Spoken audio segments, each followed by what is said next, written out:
तो गाइस नमस्कार। फिर हम पहुँचे एक और नए रेस्क्यू के लिए। अभी कुछ देर पहले हमें एक कॉल आई थी, उसी कॉल के आधार पर हम एक नए रेस्क्यू के लिए पहुँचे हैं। तो चलिए दोस्तों, मेरे सामने जो मकान है इन्हीं के अंदर कोई सांप बताया जा रहा है। कौन सा है, करते हैं उसका रेस्क्यू।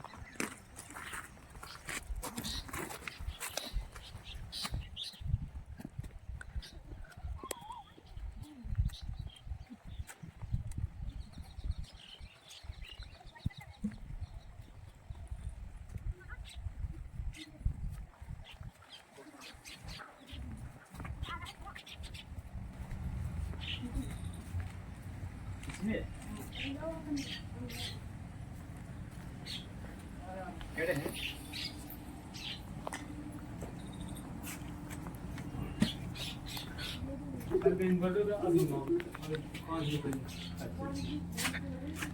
इधर आ गए। इस बाथरूम में आ गई।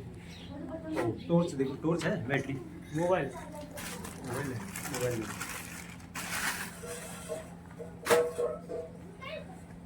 पहले इस रूम में थे क्या? नहीं, इस कट्टे के चारों में लिपट रहा था। अच्छा अच्छा। फिर इसमें गया, आपके पास में खोल गया ना, तब इसके पास एक फंवारा नीचे चल गया। फिर अब इसमें गया। अच्छा। तो दोस्तों, जो सांप बताया जा रहा है वो इसी पहले इस तरफ था और हमें पहुंचने में थोड़ा सा देर हुई है, तो वो थोड़ा सा मूवमेंट करके इस साइड में चला गया है। तो देखते हैं कौन सा सांप है और करते हैं उसका रेस्क्यू।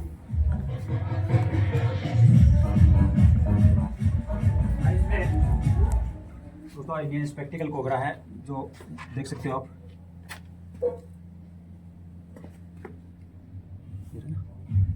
बहुत ही खतरनाक है दोस्तों।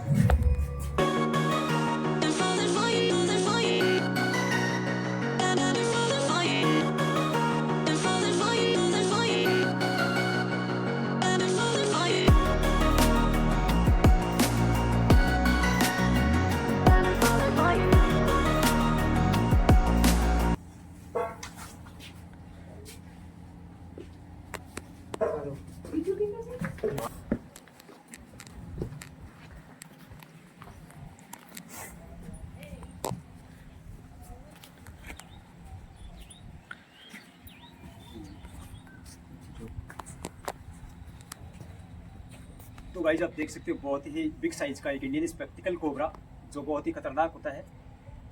अगर इंसान को एक बार काटे तो इंसान के पास मात्र ही 45 से 50 मिनट का समय होता है बचने के लिए, हॉस्पिटल पहुंचने तक का समय है। दोस्तों, इसी घर के अंदर ये बैठा हुआ था और कुछ इस चीज़ ने कुछ खाया हुआ है। ये आप देख सकते हो, वो तो खाएगा भी। चूहा, तो चूहा खा रखा है इसने।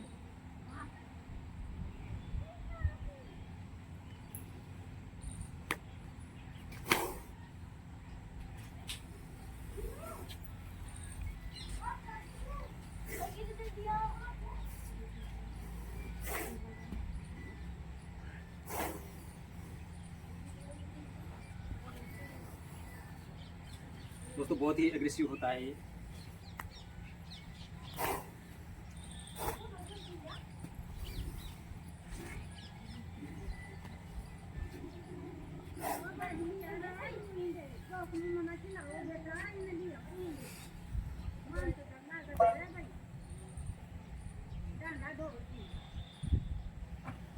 पलाड़ी और साइड में एक वो लेके आओ। डब्बू दे रहा, डब्बू दे।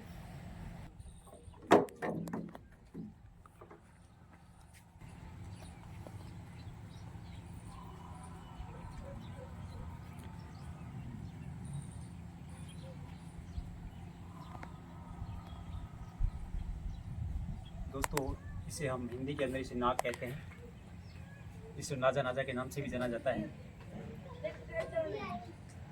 दोस्तों, इसे गेहन भी बोला जाता है, इसको पलटू भी बोला जाता है। बहुत ही खतरनाक होता है।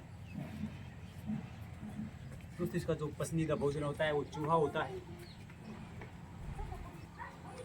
दोस्तों, आप कैसे सांप कहीं भी नजर आए तो प्लीज़ उनसे दूरी बना के रखें, उनको छूने की कोशिश कभी ना करें, वरना आपको बहुत बड़ा नुकसान पहुंचा सकते हैं। कुछ वन्य जीव प्राणी हैं जो भोजन की तलाश में भटकते हुए हमारे रिहायशी मकानों तक पहुंच जाते हैं और ऐसी जगह को टारगेट करते हैं जिस जगह पे काफ़ी दिनों से कोई साफ़ सफाई नहीं हुई, जहाँ पर चूहों का आना जाना होता हो, जहाँ पर कुछ मेंढकों का आना जाना होता हो। दोस्तों इसमें जो खास पसंदीदा जो भोजन होता है वो चूहा और मेंढक होता है। ये चूहे खाने की फिराक में ही अंदर चला गया था और इसने खाया भी है। शायद 1 से 2 चूहे इसने खा रखे हैं।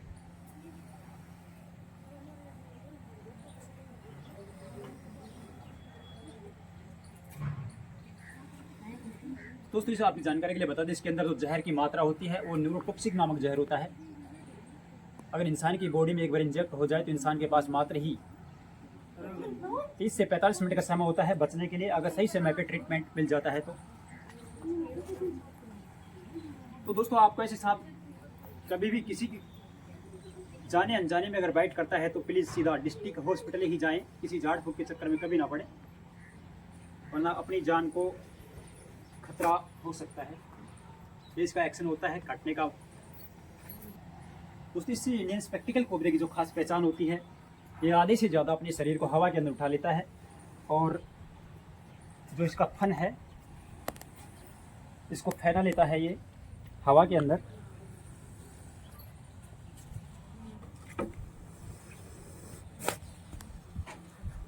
दोस्तों इससे छेड़छाड़ कभी ना करना चाहिए, ये एक एक्सपर्ट का काम है।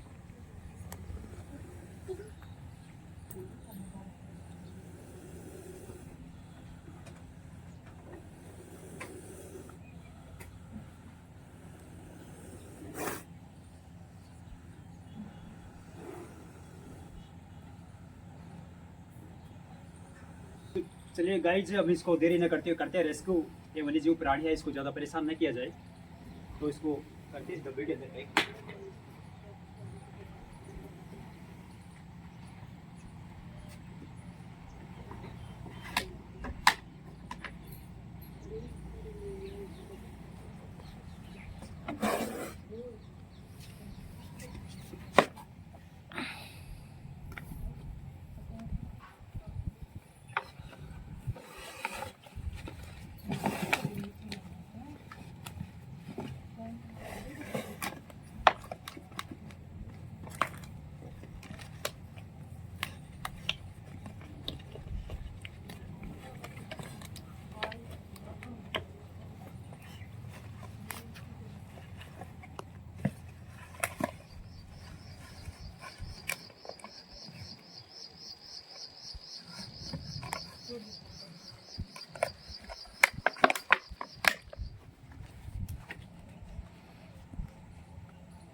तो दोस्तों आपने इसको सावधानी पूर्वक इसको रेस्क्यू कर लिया है। इस डब्बे के अंदर ऑलरेडी इसको पैक कर दिया गया है और इस डब्बे के अंदर हमने 10 होल बना रखे हैं ताकि इसको ऑक्सीजन लेने में कोई दिक्कत नहीं हो।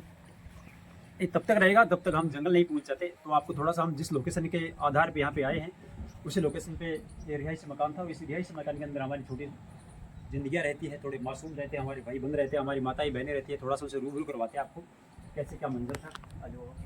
तो चलिए दोस्तों, हम थोड़ा सा आपको जिस लोकेशन पे हम आए हैं और जो हमने बिग साइज के इंडियन स्पेक्टिकल कोबरे को रेस्क्यू किया है, जिस भाई ने हमें कॉल किया था, ये भाई साहब हैं जिन्हें हमें फ़ोन किया गया था और फ़ोन के आधार पे हम यहाँ पे पहुँचे। तो भाई साहब से पूछना चाहेंगे, तो भाई साहब अपना नाम बताइए और कौन सी जगह है ये? देवेंद्र सैनी, ढाणी नूंदावाली बाईपास के ऊपर। तो दोस्तों जिला कोटपुतली बहरोड के अंदर कोई बांसुर तहसील है, उस तहसील के अंदर एक ढाणी है नूंदावाली ढाणी के अंदर रिहायशी मकान है। रिहायशी मकान के अंदर ही इंडियन स्पेक्टिकल कोबरा था, बैठा हुआ था। क्या नाम अपना? देवेंद्र सैनी जी का मकान है और इसी के अंदर से हमने रेस्क्यू किया है। तो दोस्तों ये बहुत ही खुदकिस्मत की बात है कि किसी को बाइट नहीं किया। ये इंसान को अगर बाइट कर ले तो इंसान के पास मात्र ही 40 से 45 मिनट का समय होता है बचने के लिए, अगर समय पे ट्रीटमेंट मिल जाता है तो, वरना इसका खाया हुआ कभी बचता नहीं है। दोस्तों आप देख सकते हो छोटी छोटी जिंदगियां हैं, मासूम से बच्चे हैं, इनको न जाने, इनको कोई पहचान नहीं है कि कौन सा सांप जहरीला है और कौन सा सांप बिना जहरीला है। ये तो उसको पकड़ने की कोशिश भी करते तो कुछ भी हादसा हो सकता था, लेकिन खुदकिस्मत है कि इन्होंने उसको छुआ तक नहीं और उससे दूरी बना के रखी, हम नहीं पूछने तक। तो दोस्तों आपको ऐसे सांप कहीं भी नजर आए तो प्लीज़ उनसे दूरी जरूर बना के रखें। और किसी जाने अनजाने में अगर आप किसी ने सांप ने बाइट किया है तो किसी झाड़ फूक के चक्कर में ना पड़ के सीधा डिस्ट्रिक्ट हॉस्पिटल ही जाए या अपने नज़दीकी जो हॉस्पिटल हो वहाँ पे जाएं, जिसका एक एंटीवेनम उपलब्ध होता है। जिस सांप ने आपको बाइट किया है उसी सांप का हो सकता है एक फोटो जरूर ले जाए, ताकि डॉक्टरों की जो टीम होती है उनको आसानी रहे ट्रीटमेंट देने के लिए और आपका जीवन और आपकी ज़िंदगी बचाने के लिए। तो चलिए दोस्तों, बने रहिए वीडियो के अंदर और मिलते हैं आपको उस जहान में जहाँ पर ये वन्य जीवों का बसेरा होता है। मिलते हैं कुछ देर के बाद में, बने रहिए वीडियो के अंदर।